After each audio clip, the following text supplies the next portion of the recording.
and welcome to WION World is One. You're watching Gravitas with me, Him Corsaroya. Let's get started.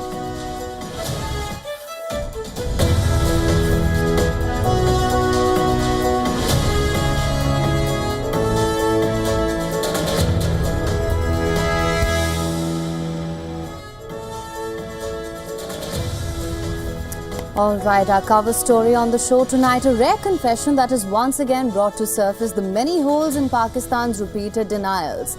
Are terror outfits boasting of protecting Pakistan? Stay tuned for that special report.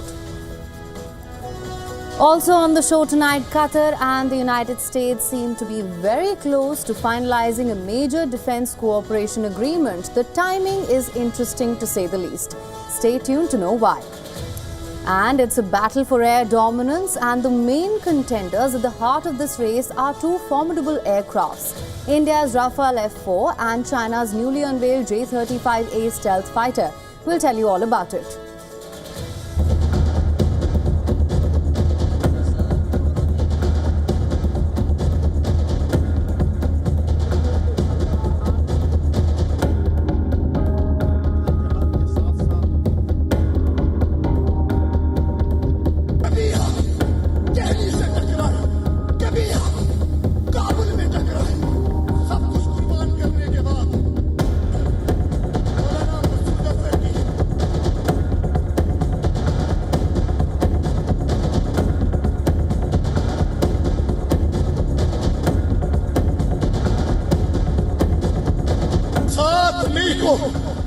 Bahawalpur के अंदर मौलाना मसूद अजहर की family के लोग बेटे और बच्चे रेजा रेजा हो गए, टुकड़ों में तकसीम हो गए।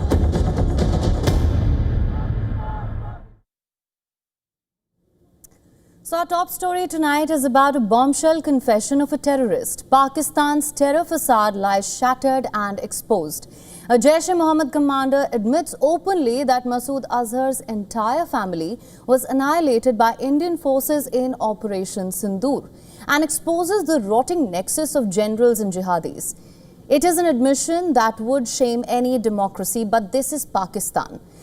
Jaish commander Masood Ilyas Kashmiri concedes what Islamabad has long denied, that India's Operation Sindoor ripped apart Bahawalpur, tearing into the family of Masood Azhar, the terror mastermind whose shadow looms over decades of bloodshed. Ilyas Kashmiri says the family was torn into pieces, a line delivered with grim finality. A line Pakistan's rulers would rather silence but cannot, because it has come from their own backyard, from a commander of their own nurtured monster. The Jaish-e-Mohammed commander was addressing Mission Mustafa conference in Balakot, Pakistan, where several other jihadist elements had also gathered here. And then comes the bragging and the chest thumping. The terrorist commander, flanked by a gunman on a podium with chilling arrogance, brags of Jaish-e-Mohammed's role in Delhi, Kabul, Kandahar. Listen to this confession. Embracing terrorism, we fought Delhi, Kabul and Kandahar for protecting the borders of this country.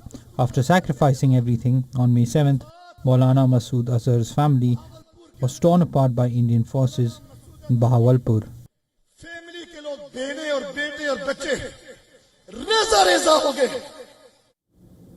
Now, the Jaish commander is claiming that the terror group was defending the borders of this country. Borders, his words lay bare the truth. Pakistan's military has been shielding and feeding terror while pretending to fight it.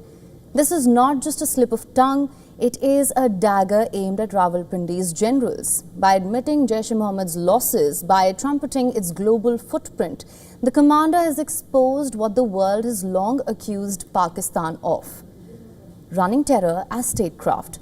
For the Pakistan army, this is humiliation of the highest order. For its democracy, if it can still be called one, it is disgrace. But once again, this is Pakistan. This is not just lip service, it's a confession that Pakistan's narrative is a lie. Here's a terrorist commander admitting his group's losses, praising their cross-border operations. The Jaish terrorist drips contempt at Pakistan's uniformed generals who built this hydra, funded it, nurtured it for decades. The same Pakistani military had rushed to funerals of the terrorists killed in India's Operation Sindoor to show solidarity and keep its terrorist outfits the ranks intact at least. Pakistan's terror infrastructure lays bare for all to see. This is no rogue cell. It is state-sanctioned, with generals shaking hands with mass murderers, while politicians at home try lazily to distance themselves. Their own proxies turn accusers, shouting into cameras the army's failures, the establishment's duplicity, and a testimony to the fact that Pakistan is rotten to its core. Pakistan remains the epicenter of terrorists and their outfits.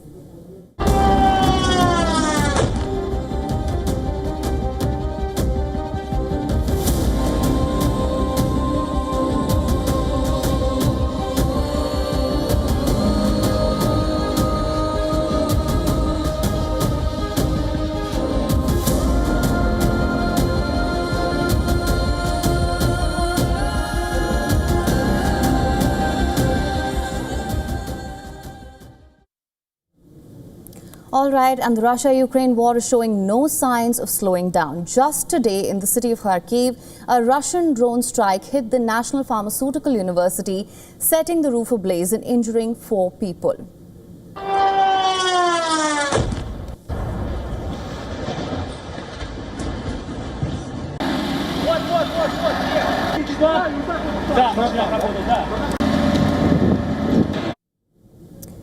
One woman was reportedly being treated for psychological trauma after witnessing the attack. Local Mayor Ihor Tarakov confirmed the strike as emergency responders rushed to contain the fire.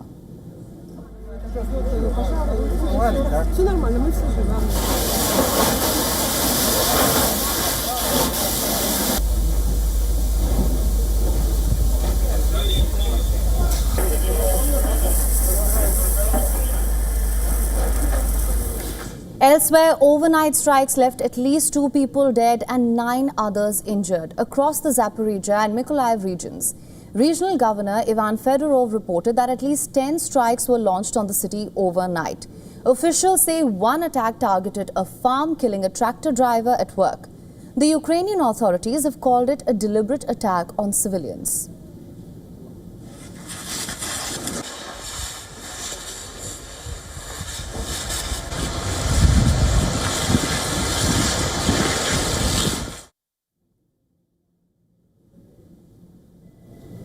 Russia appears to have intensified attacks on Ukraine as the talks to end the war don't seem to be moving forward. Already, Ukrainian President Volodymyr Zelensky claims that Russia has launched more than 3,500 drones, 190 missiles and 2,500 aerial bombs this month alone. What's more, tensions are not confined to the battlefield. Remember, 2 NATO members, Poland and Romania, have accused Russia of sending drones into their airspace. Both scrambled fighter jets in response to this, with Poland even closing its border with Belarus, Russia's ally. Russia, of course, has called these allegations a myth, but NATO's fears of Russian provocation continue to keep Europe anxious. Meanwhile, Russia has claimed that its own drone struck a gas distribution station in Ukraine's Sumy region. Russia called the target a military facility. The Russian Defense Ministry also announced the capture of the settlement of Olgovoskoye, which is located in the Zaporizhia region. But Ukraine says its forces repelled Russian advances in multiple directions, with 173 combat engagements reported on the front line in a single day. As fighting continues to intensify, diplomacy remains elusive. Donald Trump has said that he will meet Ukrainian President Volodymyr Zelensky again next week on the sidelines of the UN General Assembly. Washington says Trump still hopes to broker a peace deal despite the rising frustration in Ukraine. Remember, the US president has repeatedly threatened new sanctions on Russia but is yet to follow through on them. Trump's ability to speak with both Russian President Vladimir Putin and Ukraine's Zelensky has made him a rare bridge between the two sides. But critics, especially in Europe, say that Trump's approach to bringing the war in Ukraine to an end, it's only somewhat emboldened Russia, while leaving Ukraine uncertain of continued US backing. On the battlefield, neither side appears willing to yield. And in diplomacy, grand promises of peace remain just that, promises. What happens next is anybody's guess. All eyes now will be on the meeting between Trump and Zelensky.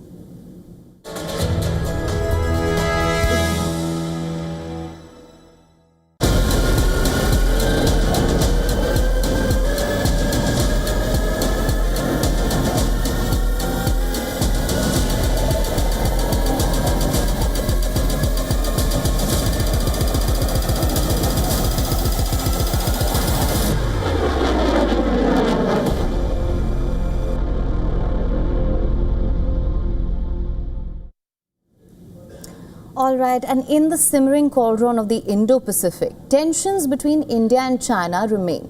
As both nations ramp up their aerial capabilities, the battle for air dominance is immediate. And at the heart of this race are two formidable aircraft. We're talking about India's Rafale F-4 and China's newly unveiled J-35A stealth fighter. Let's break this down for you. The Rafale F-4, developed by Dassault Aviation, is a 4.5 generation multi-role jet. It is designed to dominate every mission profile: air superiority, ground attack, reconnaissance. It is not just advanced, it's combat proven.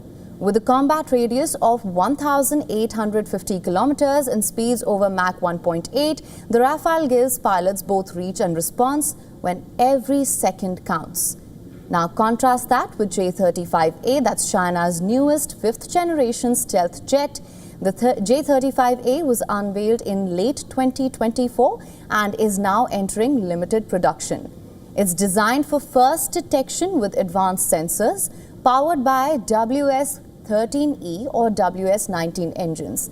The J-35A is meant to be lighter, however, its combat radius is under 1,200 kilometers and it has no combat experience so far. But why does this comparison matter? Because Chinese origin jets, including the JF-17, were reportedly deployed during Operation Sindoor. This recent cross-border flare-up between India and Pakistan, where Rafales played a decisive role. So while the J-35A looks promising on paper, it remains untested in war. It's a prototype in search of a battlefield. The Rafale F-4, by contrast, is battle-hardened, trusted and already integrated into India's defense forces. So in this chessboard of the Indo-Pacific, where every move counts, India's decision to back the Rafale is not just about technology, it's about strategic preparedness.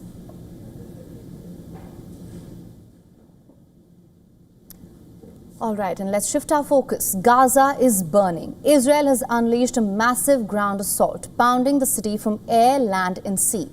Israel says the massive offensive aims at eliminating thousands of Hamas fighters in Gaza City. EU says this assault spells death and destruction. Similar voices coming from Germany and UK. The UN now says that evidence is mounting of genocide in Gaza, urging Israel to end the carnage. Here's the report.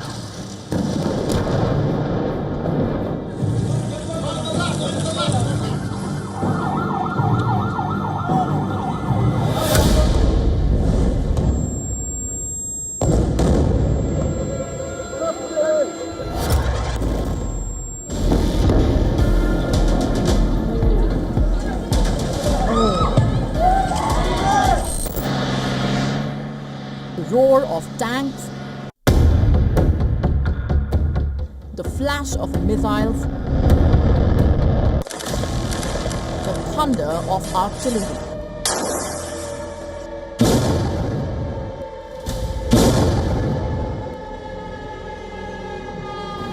Gaza City is under its fiercest attack yet.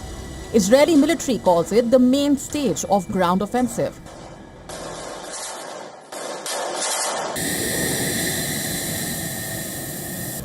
From the skies, jets hammer the city.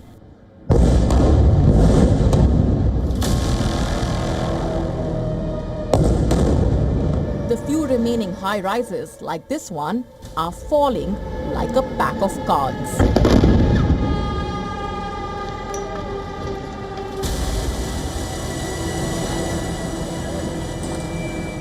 On the ground, columns of troops push deeper, block by block. Gazans describe fireballs tearing through neighborhoods.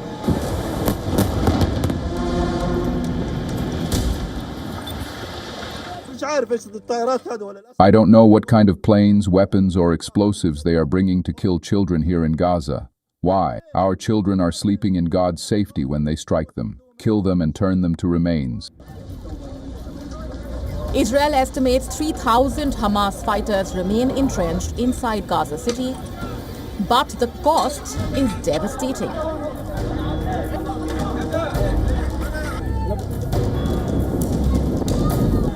Long lines of Palestinians are seen fleeing on foot, clutching bundles, dragging the elderly, children crying in fear. Their homes lie behind them, their future unknown. We have begun to wish for death. Death rather than this life we live today.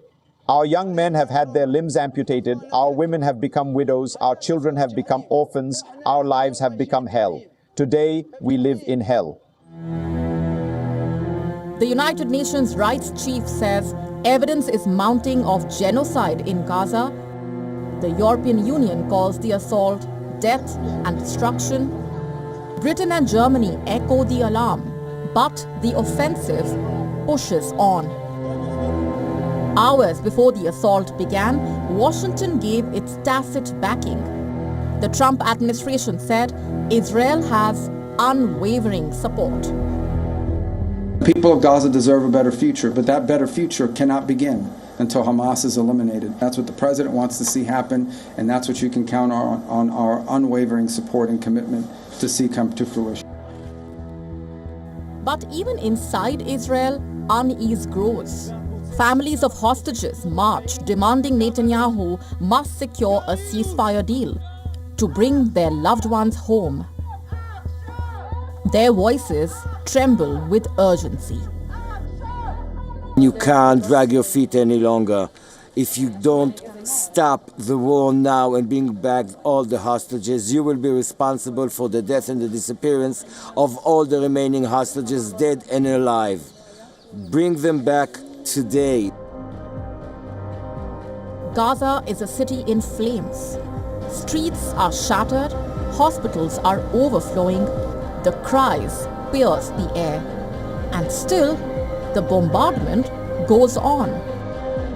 Bureau Report, WION The World is One.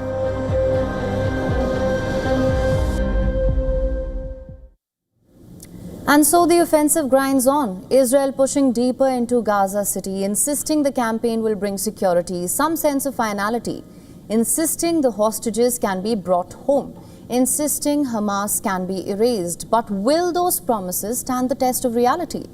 Will the hostages really return, or is that hope slipping away with every strike? And is anyone inside or outside Israel still buying into the idea of Hamas's total elimination? For now, those questions remain unanswered, not for lack of answers though. But the cost of finding out grows heavier by the day. All right, and here's a quick look at all the other stories we've lined up for you on the show tonight. Venezuelan President Nicolas Maduro taunts US President Donald Trump over his drug trafficking accusations and points out US hypocrisy. Stay tuned for that report.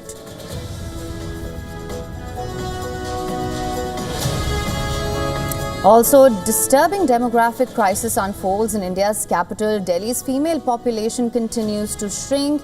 Is Delhi becoming a city of men? Stay tuned to find out.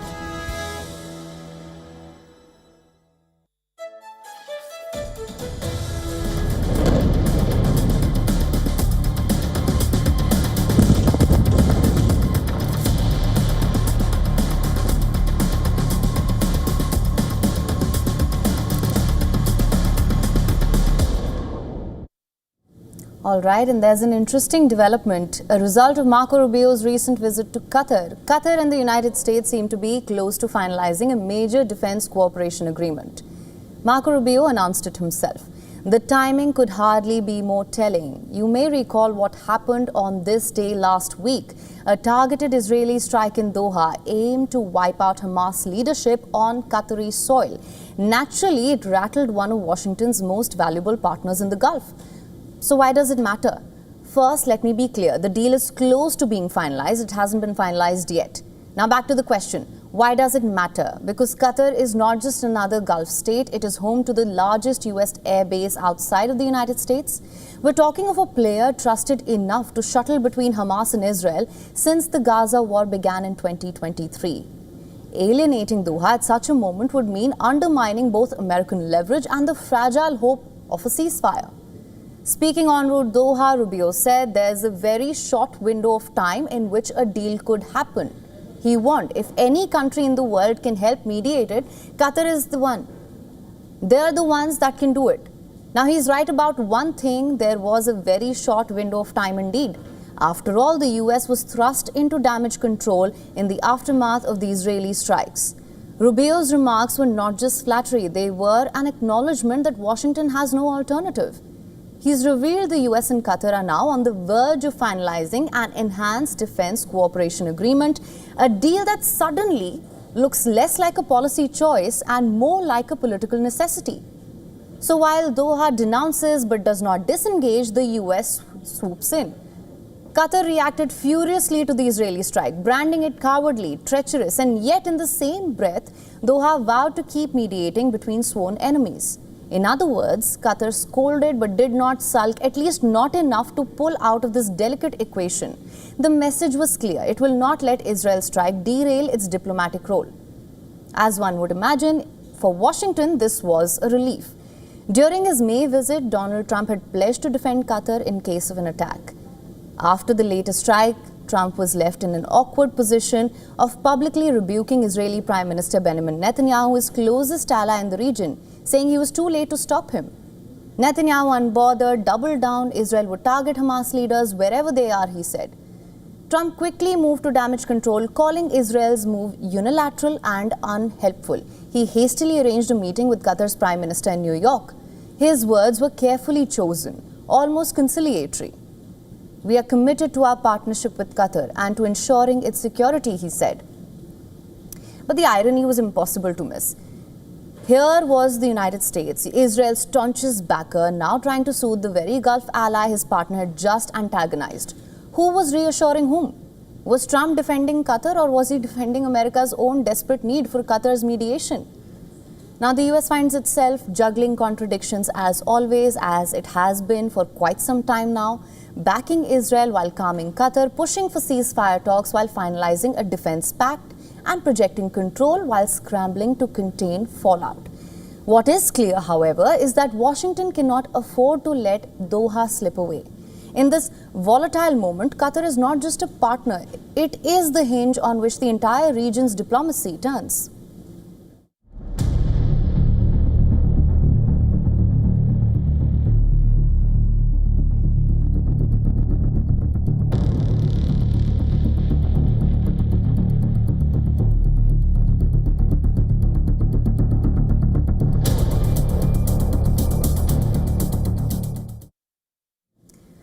Next, a story straight from a spy novel, something that may have caught the fancy of John le Carre or Ian Fleming. A British-born Chinese spy and his Chinese handler have managed to slip away while under house arrest in Serbia. They pulled off the escape just before being sent to the United States. At the center of the story is 63-year-old John Miller. Miller faces charges of trying to smuggle sensitive military technology to the Chinese military. His partner in crime, Sui Guanghai, a Chinese citizen, is also on the run. The duo were arrested in Belgrade in April. It was an FBI sting where agents posed as arms dealers. Miller told them that he wanted military weapons and would pay 2 to 3 times the market price. He did not want ordinary guns, he wanted surface-to-air missiles and air defense radars.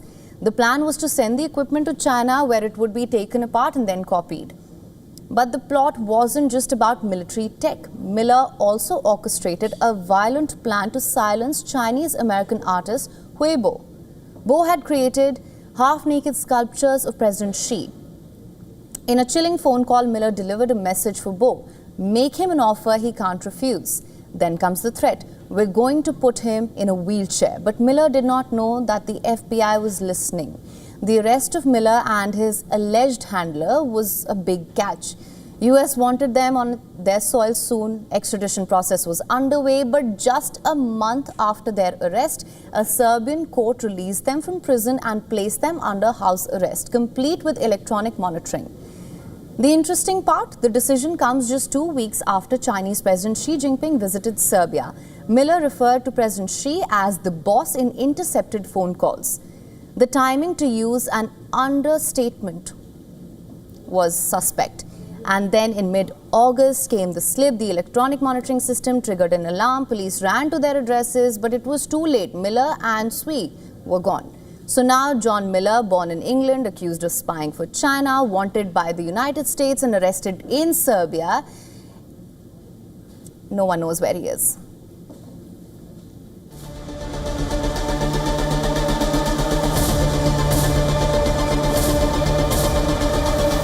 We have to avoid it.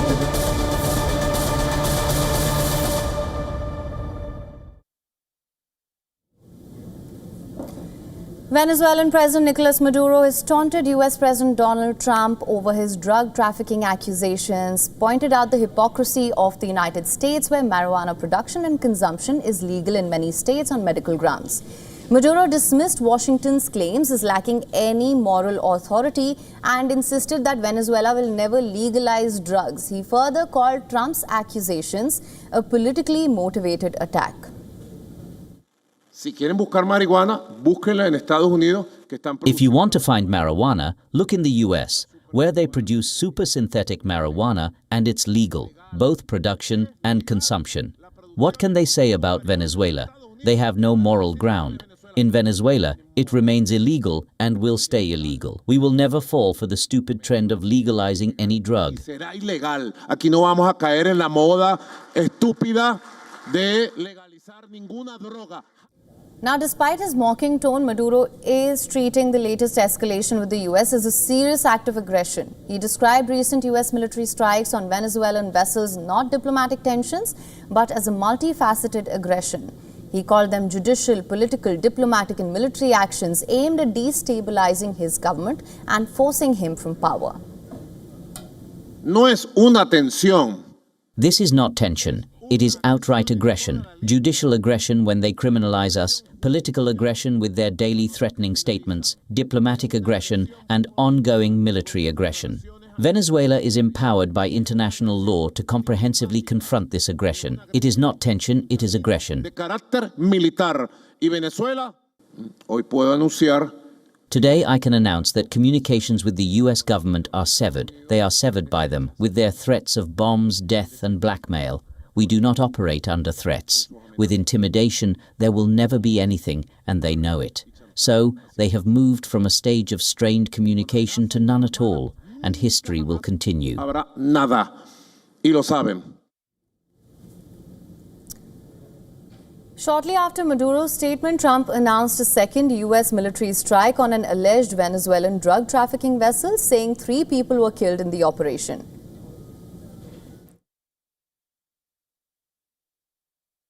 Well, we have proof. All you have to do is look at the cargo that was like it's spattered all over the ocean. Big bags of cocaine and fentanyl all over the place. And plus we have recorded evidence that they were leaving.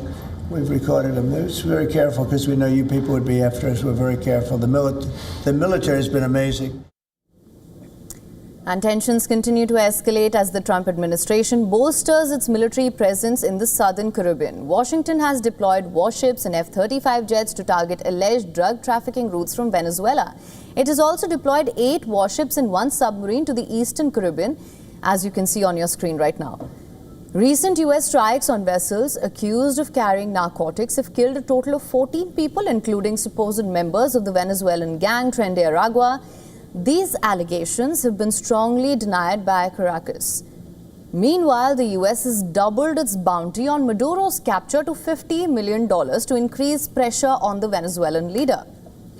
Venezuela, in response, has deployed tens of thousands of troops. It's called on armed militias to prepare for a possible US incursion. As both nations dig in, Venezuelans are left to navigate the uncertainty of their nation's future amid deepening geopolitical tensions and ongoing economic crisis.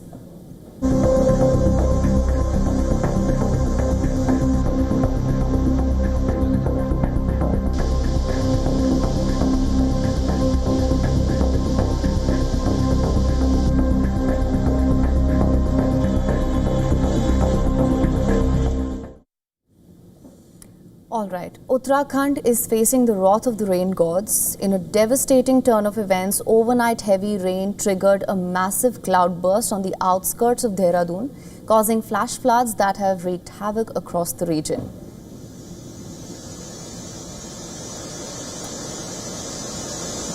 The relentless downpour filled the Tamsa River, which swamped the historic Tapkeshwar Mahadev temple, a revered pilgrimage site.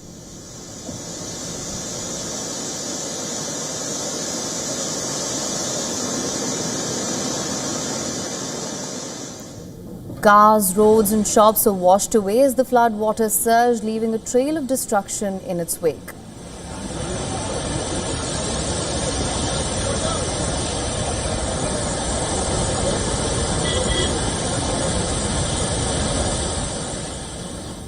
The heavy downpour has caused severe damage to infrastructure, including roads, bridges and government property, and has disrupted the daily lives of residents.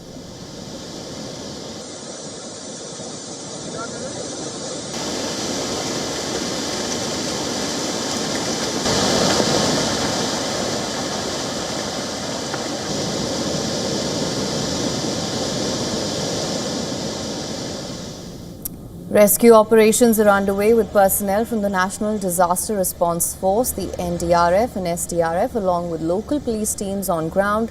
Just today, teams rescued 200 students stranded after their campus got waterlogged in Dehradun. Uttarakhand Chief Minister Pushkar Singh Dhami has been actively monitoring the situation, conducting inspections of the worst-hit areas. He has assured residents that relief materials, food, water and medical aid will be provided without delay. Dhami has also instructed authorities to reopen blocked routes and restore essential services like drinking water and electricity. Due to the heavy rains last night, all the rivers here are overflowing and cloudbursts have occurred in many places. Roads have been completely washed away at about 25-30 places. Houses have been affected, government properties have been damaged, and the lives of the people are in disarray. All efforts are being made to normalize the situation. Many connecting routes have been cut off. Prime Minister Narendra Modi, Union Home Minister Amit Shah have also reached out to the Chief Minister. The central government has assured Uttarakhand of all possible help in this hour of crisis.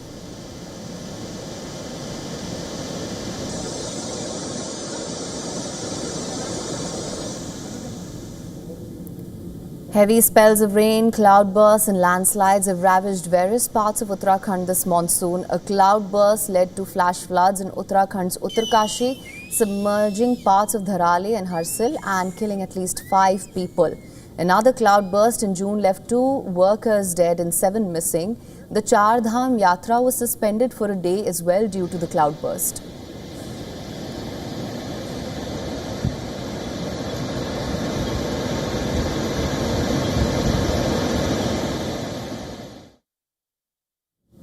Now, air travel for many of us is routine, but what if you came to know that the air you breathe on board is toxic? According to an explosive Wall Street Journal report, there have been thousands of what are called fume events on US aircraft, incidents where toxic jet engine fumes seep into the cabin. According to a report, since 2010, the United States Federal Aviation Administration has logged thousands of these cases. Passengers and crew have been left with symptoms ranging from nausea and dizziness to neurological damage resembling concussion victims. These cases have been reported both on Airbus and Boeing aircraft. The FAA insists cabin air meets strict standards. It admits that in rare cases, mechanical failures like faulty oil seals or fan bearings can allow toxic fumes into the cabin. But here's the catch. The FAA's own data shows a sharp rise.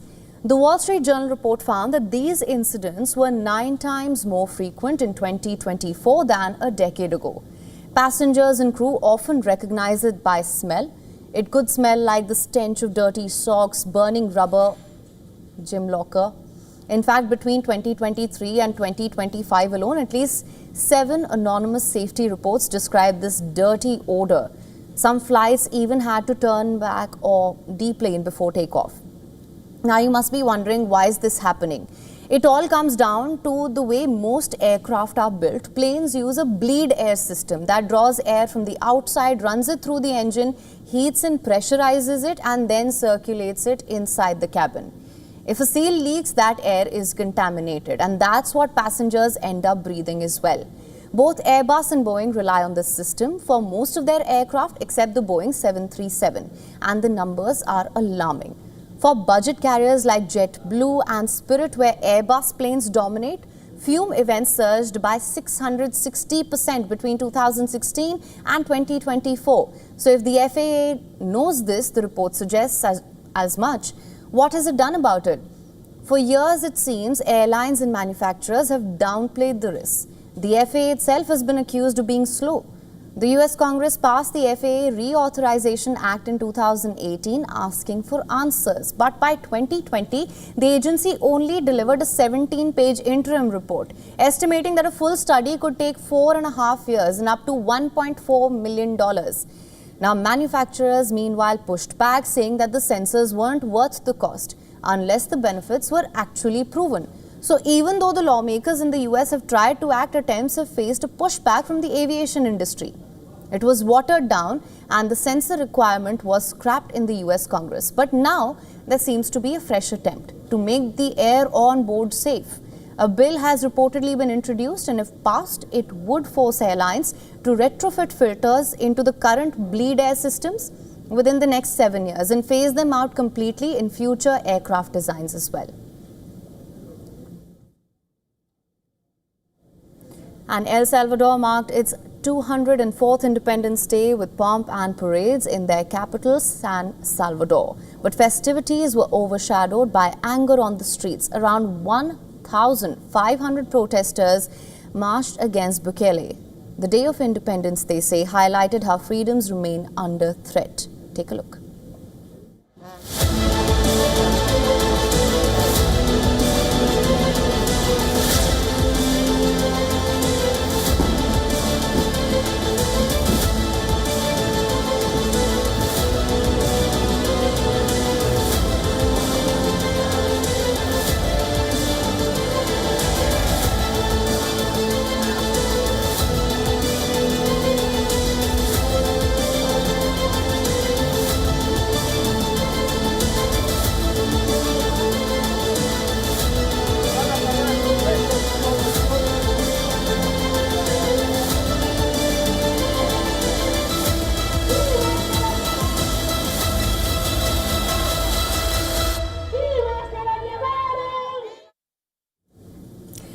So is Delhi becoming a city of men? The latest data suggests that that may be the case. A disturbing demographic crisis unfolds in India's capital. Delhi's female population continues to shrink, with the sex ratio plunging even further in 2024. The ratio in Delhi has now dropped to 920 females per 1,000 males compared to 922 in 2023. According to the latest annual report on births and deaths registration by the Delhi government, this figure remains below the national average of 940 females per 1,000 males, highlighting a persistent gender imbalance in the capital. So to put it simply, for every 1,000 boys born in Delhi this year, there are barely 920 girls. This is a clear sign of a growing gender imbalance. Experts say this could have serious social consequences down the line. What's even more alarming is that this trend is emerging despite a shrinking number of total births. Delhi saw just over 3 lakh births in 2024, down from more than 3.15 lakh last year. The death rate edged up slightly, adding pressure on the city's population dynamics. These numbers, not just stats, they are a reflection of deep-seated biases and practices like sex-selective abortion, which is pushing Delhi further towards becoming a male-dominated society. Delhi is among the few states and union territories to have achieved 100% level of birth and death registration. This list includes Andhra Pradesh, Assam, Chandigarh, Goa, Gujarat, Karnataka and Puducherry. So what does this mean for the future of women in the capital?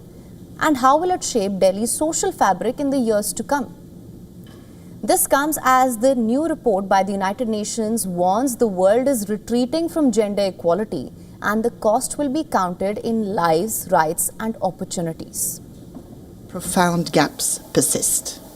At current trends, more than 350 million women and girls could still be living in extreme poverty by the year 2030. Last year, in 2024, nearly 64 million more women than men experienced food insecurity. Again, talking about leadership, women hold only 27% of parliamentary seats globally, while more than 100 countries have never had a woman head of state or government.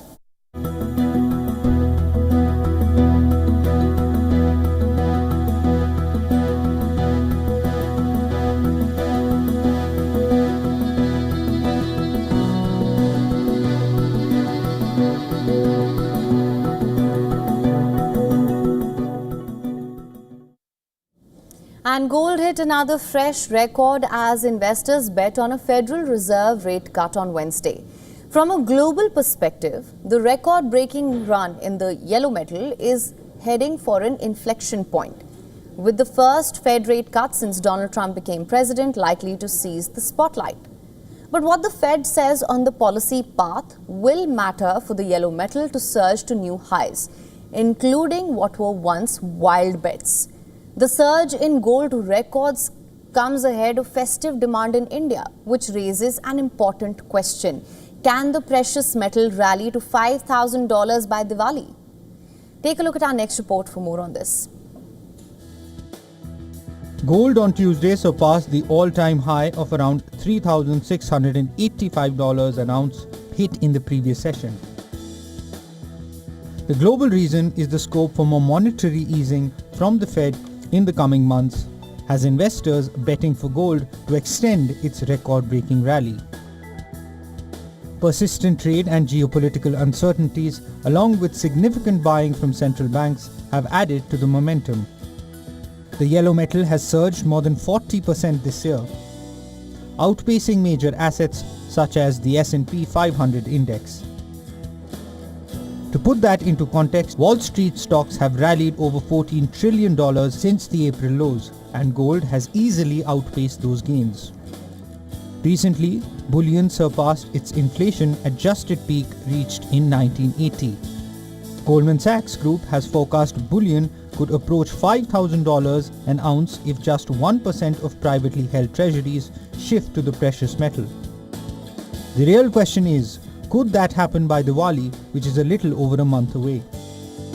The demand for the precious metal surges during the festive season in India. Latest trade data shows gold imports rose by about 37% in August from July. India's gold imports rose to a 9-month high of $5.4 billion ahead of the festive season. But compared to a year ago, India's import of the metal showed a decline of about 57% last month. That is a telling figure and could be due to lower gold demand at record high prices. The other theory doing the rounds is the recent trend of India's rising demand for silver, which is being called the new gold. But more importantly, for gold to surpass $5,000, it needs to rally another 35% over the coming month. That is nearly as much as the metal has gained this year so far, which seems a little far-fetched. Still, globally, there are enough reasons for investors to celebrate gold. Trump's relentless attack on the central bank, which has raised serious questions about the Fed's independence, is boosting gold. The US president's move reflects uncharted territory in monetary policy history. As a result, the diminishing investor confidence is hurting the dollar and adding more uncertainty. Gold has always been around to soften the blow during times of uncertainty. The yellow metal's 5,000-year history as a vital hedge against risk is unparalleled. Central banks worldwide are also on a significant gold buying spree. In fact, for the first time since 1996, global central bank gold holdings have surpassed their US Treasury holdings. That positions the yellow metal for more gains to new highs. However, adding another 35% from here to $5,000 on an ounce in about a month seems a little tough. Gold over $3,500 was also once considered a wild bet. The yellow metal has surpassed that level and is set for more gains, with Trump in the White House and his policies driving more uncertainty. Writing off any level of gold comes with its own risks. Business Bureau, WION, World is One. And camels stepped onto the racetracks as this year's 3-day Nadam festival in Inner Mongolia explored the beauty of nomadic culture. A refreshing new highlight at the event was the camel racing series. Take a look at these visuals.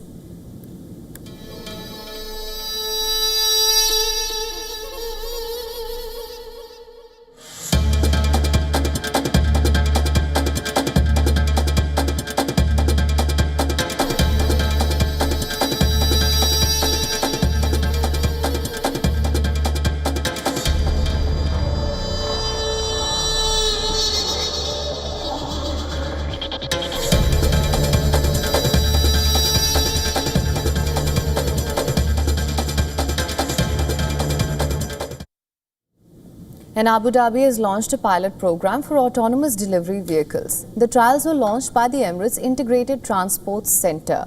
A full-scale commercial rollout is expected to take place in phases.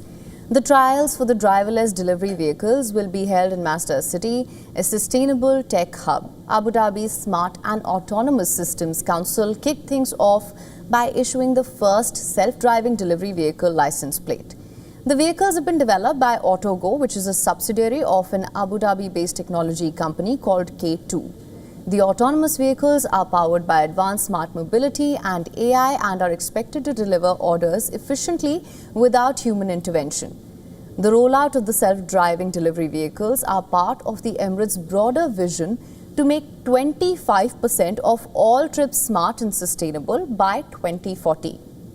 Now, back in November 2021, Abu Dhabi launched its first autonomous taxi fleet, marking the start of fully driverless public transport in the Emirates and laying the groundwork for expanded autonomous mobility across the city.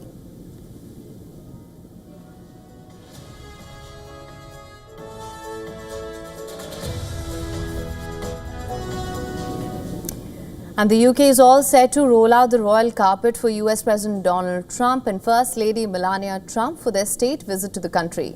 King Charles will host the US President for his second state visit. The President is scheduled to arrive in Britain within the next few hours. Trump's second state visit, rare for any US President, won't lack shine and luster, of course. From Prince William and Princess Catherine greeting the Trumps, a formal reception by King Charles III and Queen Camilla, the royal carriage procession, the beating retreat ceremony. All royalties will present their grand ensemble in front of the US President. The 3-day Trump visit to the UK trip will include a ceremonial welcome, a state banquet, and even a Red Arrows flyover. Trump's first state visit in 2019, hosted by Queen Elizabeth II, cost the UK around $5 million. Apart from royal show and pageantry, UK Prime Minister Keir Starmer is expected to collaborate with Trump on various investment projects, ones that look to pull the UK out of the grip of inflation and economic meltdown. Labour Party is aiming to close a deal to exclude UK steel and aluminium from US tariffs. A new civil cooperation is also expected to be in the works. On the forefront would be the signing of a technology partnership involving new investment in Britain and greater cooperation with Silicon Valley on artificial intelligence and quantum computing. However, behind the royal pageantry are certain pitfalls. One of them being the controversy surrounding the Epstein files. Just this week, Keir Starmer broke his silence about sacking Peter Mandelson as US ambassador over the envoy's close friendship with Jeffrey Epstein. While back at home, Trump's MAGA camp is divided on releasing all of the Epstein files. A giant photo of Trump and Epstein is unfurling near Windsor Castle ahead of UK state visit. Another prominent pitfall could be the differing West Asia policies of the two countries. While the US Secretary of State Marco Rubio wrapped up his trip to Israel, vouching for its security and sovereignty, UK is all set to recognize Palestinian state at the United Nations General Assembly. And then there is Ukraine, where Trump has been mounting pressure on NATO states to stop purchasing Russian oil. Now, reports suggest India's Tata Group is witnessing a significant power struggle at its apex holding company, Tata Sons. Internal divisions have reportedly emerged over extending the tenure of its chairman, Natarajan Chandrasekaran. Reports indicate that Noel Tata, chair of the influential Tata Trusts, has proposed a radical restructuring of the leadership at Tata Sons. His plan suggests splitting the chairman's role into 3 separate positions: CEO, Managing Director and Deputy CEO. Noel reportedly wants Chandrasekaran to step down as executive chairman after his current term ends in 2027. Noel has proposed that Chandrasekaran take on a non-executive role while operational leadership passes to another Tata Group executive. However, this proposal has met stiff resistance from other trustees who prefer to grant Chandrasekaran a controversial third term, despite him surpassing the group's retirement age limit of 65. The trustees argue that Chandrasekaran's leadership has been pivotal in turning around Tata Sons, reducing debt significantly and driving growth in emerging sectors like digital, aviation and semiconductors. They see continuity in his leadership as essential for ongoing strategic initiatives. So this divide highlights challenges faced by large Indian conglomerates. Tata Sons' ultimate decision will be closely watched globally as a test of power balance in one of Asia's most valuable business empires. All right. The New York Fashion Week is underway, and this season, Indian-American designer Bibu Mohapatra unveiled a collection that paid tribute to the women of his homeland. Mohapatra described the collection as a bridge between tradition and modernity and a celebration of evolving womanhood. Take a look.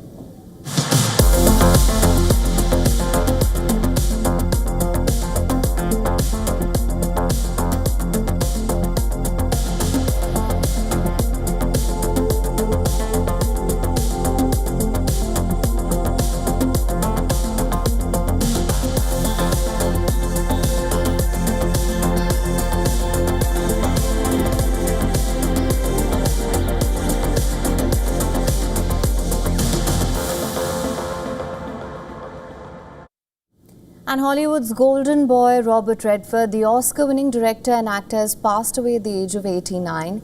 The star died at his Sundance home in Utah. While the cause of his death has not been revealed, he leaves behind a towering legacy as the godfather of independent cinema.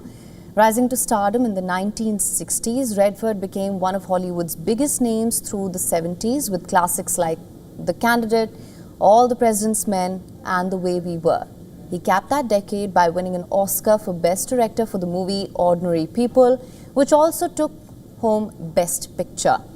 With his wavy blonde hair and boyish charm, Redford was the desirable leading man, but he worked hard to move beyond his looks, embracing political activism, taking on unglamorous roles and giving a voice to independent filmmakers.